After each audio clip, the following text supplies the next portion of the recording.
আলামিনের দরবারে অসংখ্য শুকরিয়া যে আল্লাহ পাক রব্বুল আলামিন আমাদেরকে পবিত্র মজলিসে আসার বসার তৌফিক দিয়েছেন।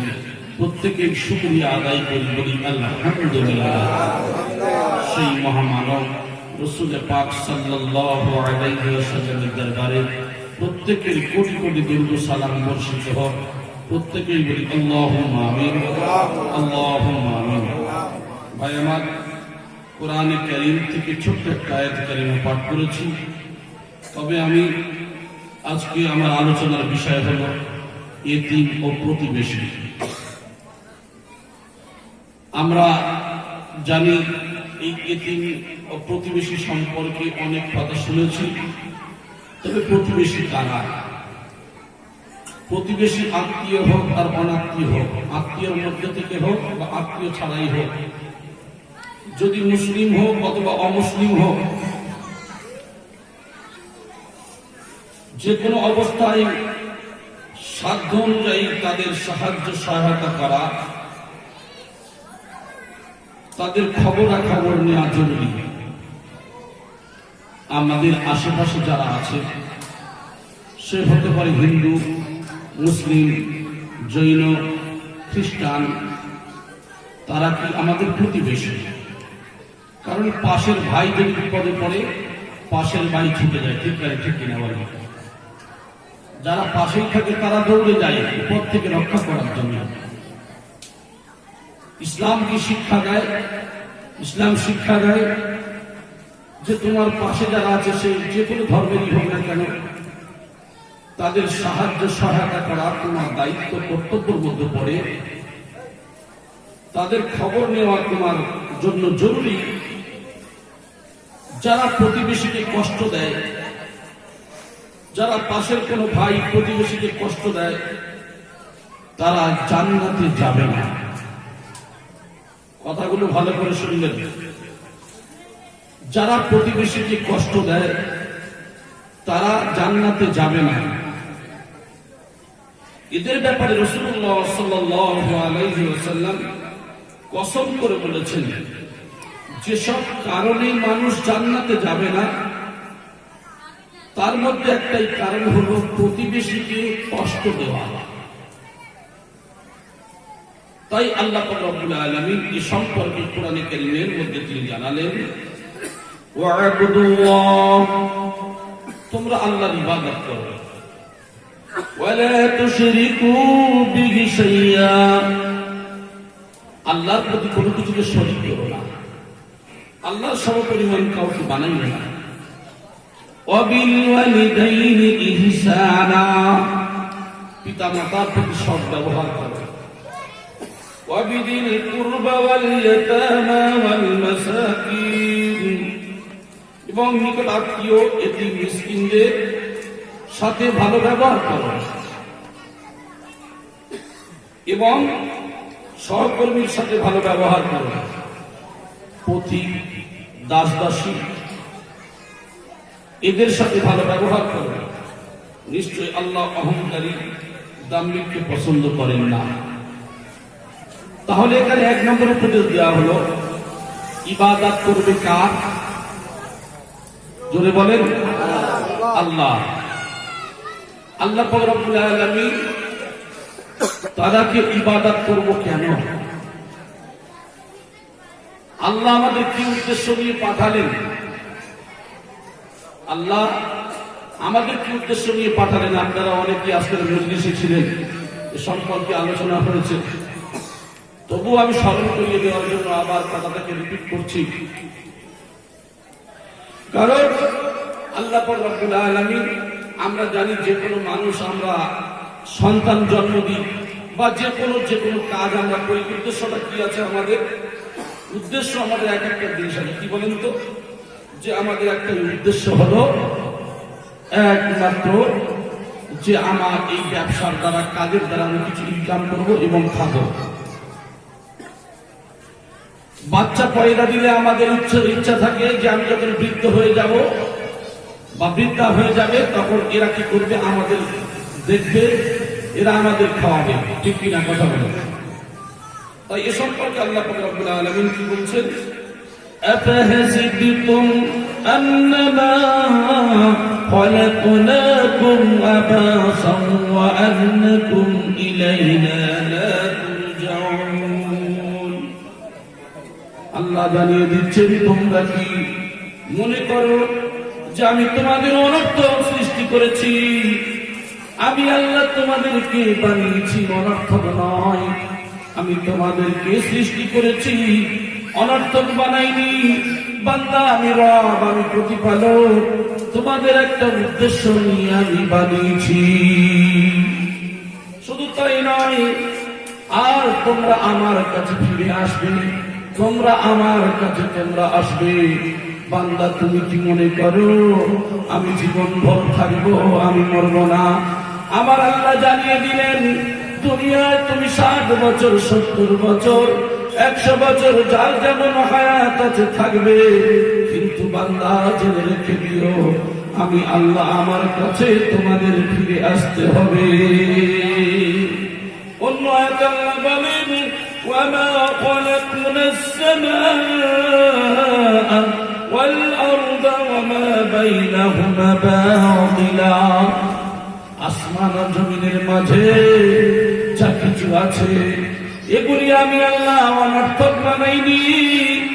আসমান জমিনের মাঝে যা কিছু পাঠিয়েছি সব হলো তোমাদের জন্য, একমাত্র আমি আল্লাহ তোমাদের জন্য রহমত স্বরূপ। জোরে বলেন সুবহানাল্লাহ। আসমান জমিনের মাঝে যা কিছু আছে একমাত্র আমাদের জন্য। আল্লাহ তাই বলছেন আল্লাযীনা ইয়াযকুরুনাল্লাহা কিয়ামান ওয়া কুউদান ওয়া আলা জুনুবিহিম ওয়া ইয়াতাফাক্কারুনা ফী খালকিস সামাওয়াতি ওয়াল আরদ রব্বানা মা খালাকতা হাযা বাতিলান সুবহানাকা ফাকিনা আযাবান নার। বান্দা আমি তোমাদেরকে দুনিয়াতে পাঠিয়েছি, তোমরা আমি রব আমাকে ডাকবে। কোন অবস্থায় ডাকবে? তোমরা দাঁড়ানো অবস্থায় আমি রব আমাকে ডাকবে, তোমরা বসা অবস্থায় আমি রব আমার স্মরণ করবে, শোয়া অবস্থায় আমি রব তোমরা আমার স্মরণ করবে। আমি আল্লাহ তোমাদেরকে পাঠিয়েছি, দুনিয়ার যা কিছু পাঠিয়েছি সব মানুষ তোমাদের জন্য বানিয়েছি। মানুষ আমরা সব নিয়ামত খাই, সব নিয়ামত ব্যবহার করি, আর আল্লাহর প্রতি নাশকরি করি।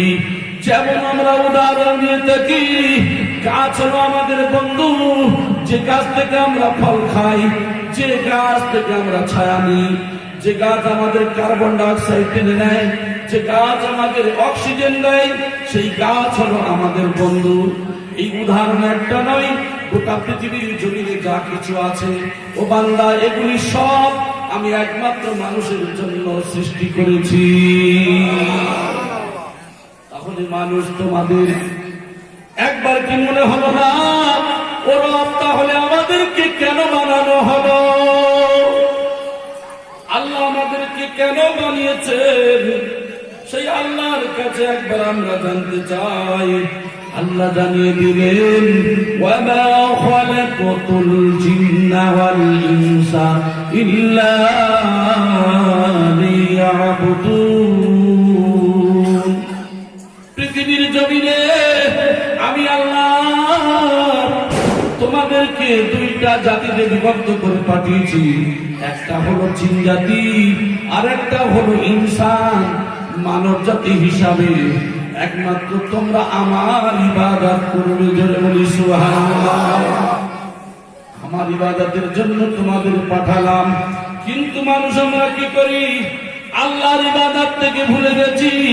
তাই আল্লাহ বলছে যদি ইবাদত করতে হয়, ইবাদত যদি করবে একমাত্র আমি রব, তোমরা আমার ইবাদত করো, আর আমার সমপরিমাণ কাউকে বানাবে না। অর্থাৎ শিরক করবে না। আমি আল্লাহ আমার সমপরিমাণ কাউকে বানাবে না। আমরা আছি এখনো অনেক মানুষ, 100-র ভিতরে 90% মানুষ বেনামাজি, ঠিক কিনা? 100-র ভিতরে একটা গ্রামে যদি খোঁজ করা যায় 100-র ভিতরে 90 জন বেনামাজি। অথচ আল্লাহ বললেন, বান্দা আমি তোমাকে বানিয়েছি আমার ইবাদতের জন্য। আমার ভাই জানেরা, তাহলে আল্লাহর যে উপদেশগুলি আমাদের মানার কথা বলা হলো, সেই উপদেশগুলি আমরা মানতে পারি না। জেনে রেখে দেন, এই বান্দা যখন নাফরমানি করবে, এই বান্দা যখন দুনিয়া থেকে চলে যাবে, জাহান্নামের মধ্যে যখন ফেলা হবে, জাহান্নামে জ্বলতে জ্বলতে জ্বলতে জ্বলতে 1000 বছর পর্যন্ত ওই জাহান্নাম ব্যক্তি ডাক দেবে, জাহান্নামের কষ্টের জ্বালায় ডাক দেবে, চিৎকার দিয়ে আওয়াজ দিয়ে ডাক দেবে। 1000 বছর পরে সামান্য মালিক শুনবে, কি হয়েছে বলো, আপনার রবকে বলুন আমাদের বড় কষ্ট হয়, আমাদের আযাবকে একটু ঠান্ডা করে দেওয়ার জন্য। ওই সময় বলো করে আল্লাহর আযাবকে বন্ধ করার জন্য রবকে বলবো 1000 বছর পর্যন্ত সময় লাগবে। 1000 বছর পরে আল্লাহ পাক রব্বুল আলামিন গিয়ে বলবে, কি হয়েছে বল। ওই সময় বান্দাগুলি বলবে, আল্লাহ আমরা জাহান্নামের আগুন আর সহ্য করতে পারি না গো মাওলা, আমাদেরকে একটু ঠান্ডার ব্যবস্থা করে দিন। ওই সময় আমার আল্লাহ পাক রব্বুল আলামিন ধমক দিয়ে বলবে, বলে জাহান্নামী শোন শোন, ওই জাহান্নামের মধ্যে তুই অনন্ত জীবন থাকবি, আর জীবনে কোনোদিন তোর এখান থেকে নিষ্কৃতি দেওয়া হবে না। কেন দেওয়া হবে না? আমি রব পাঠিয়েছিলাম দুনিয়াতে, তোমরা আমার ইবাদত করবে, তোমরা তো নাফরমানি করেছো, আমার কথা শোনো নাই, আজকের এই আযাব থেকে তোমার কোনো ক্রমে নিষ্কৃতি দেওয়া হবে না। তাই তিনি আরো বলে দিলেন, এই বিশেষ করে এখানেই সব থেকে ভেরি ভেরি ইম্পর্টেন্ট যেটা, একমাত্র যদি তুমি মুমিন হও তাহলে তুমি কি করবে, তোমার দ্বারা তোমার প্রতিবেশী কষ্ট যেন না পায়। এখন আমি নামাজ পড়ি, রোজা রাখি, যাকাত দিই, ভালো কাজ করি, দুনিয়ার সব কাজ ভালো করে করি, কিন্তু আমার পাড়ায় আমার প্রতিবেশী আমার ভাই আমাদের একে অপরের সঙ্গে ঝগড়া মারামারি বিবাদ চলছে না, চলে না। আমি আপনাদেরকে হাদিস দিয়ে কয়েকটা কথা শুনিয়ে দিই, কান খুলে খেয়াল করে শুনুন। হাদিসটা আবু হুরায়রা রাদিয়াল্লাহু তাআলা থেকে বর্ণনা। আল্লাহর নবী বলেন, আল্লাহি লা ইউমিনু, আল্লাহর কসম সে মুমিন নয়। আল্লাহি লা ইউমিনু, আল্লাহর কসম সে মুমিন নয়। আল্লাহি লা ইউমিনু, আল্লাহর কসম সে মুমিন নয়।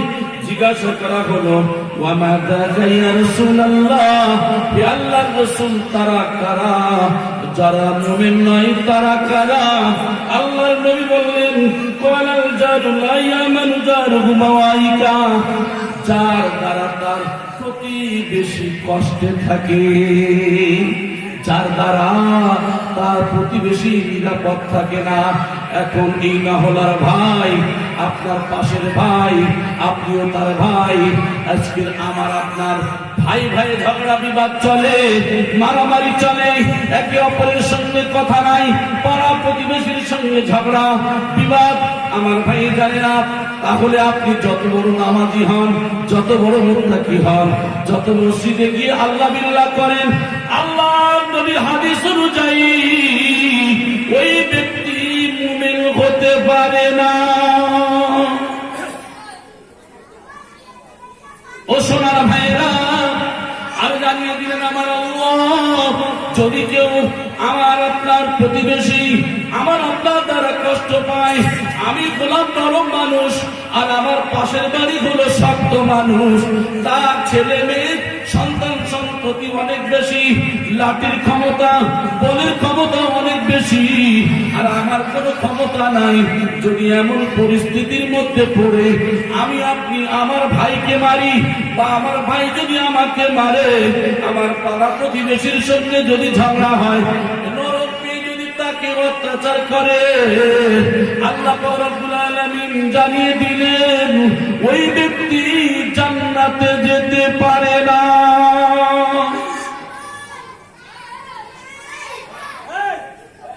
তাহলে আমাদের পরিস্থিতি কত ভয়াবহ হতে পারে, কিন্তু আমরা জানি না বলে করি। কি করি? হাদিস কোরআন আমাদের জানা নাই বলে আমরা এই কাজগুলো করি।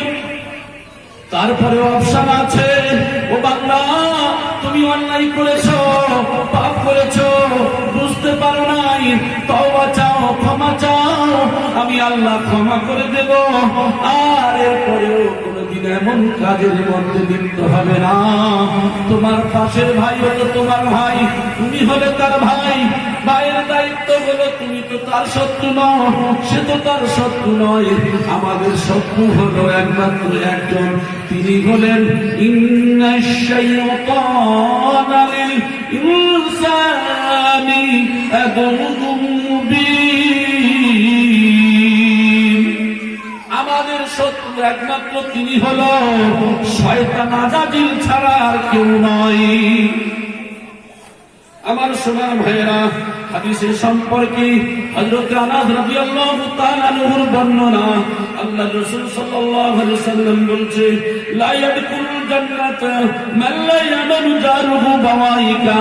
হযরত আনাস রাদিয়াল্লাহু তাআলা আনহু বলেন, রাসূলুল্লাহ সাল্লাল্লাহু আলাইহি ওয়াসাল্লাম বলেছেন, সেই ব্যক্তি কখনো জান্নাতে যাবে না। সে ব্যক্তি কোন ব্যক্তি? ওই ব্যক্তি হলো যার অন্যায়ের কারণে তার প্রতিবেশী নিরাপদে থাকে না। আমরা 5 ভাই, আমার চাচাতো ভাই হোক, পাড়া প্রতিবেশী হোক, তারা 2-3 জন। আপনাদের ভাষায় বলেন তো, ক্ষমতা কাদের বেশি? কথা বলেন না, রাগ হচ্ছে নাকি? বন্ধ করে দেবো, ক্যাসেট পাল্টে দেবো। আসলে আমাদের যে ভুল ধরেছে, ভুলগুলো সারানো এবং সেরে নেওয়া, এটা ভালো না খারাপ? দুনিয়ায় যদি আমরা তো ভুল করবো, মানুষ আমরাই ভুল করি, ঠিক কিনা? কিন্তু ভুল করার পরে যদি আমরা এগুলি জানা বোঝার পরে যদি তওবা করি, তাহলে আমাদের পূর্বের পরের গুনাহ মাফ করে দেবেন কে? তাহলে আমরা এইগুলি অবশ্যই ভালো করে বোঝার চেষ্টা করব। এখানে বলছেন যে যার অন্যায়ের কারণে তার প্রতিবেশী নিরাপদে থাকে না, সে জান্নাতে যেতে পারে না। কত বড় কথা!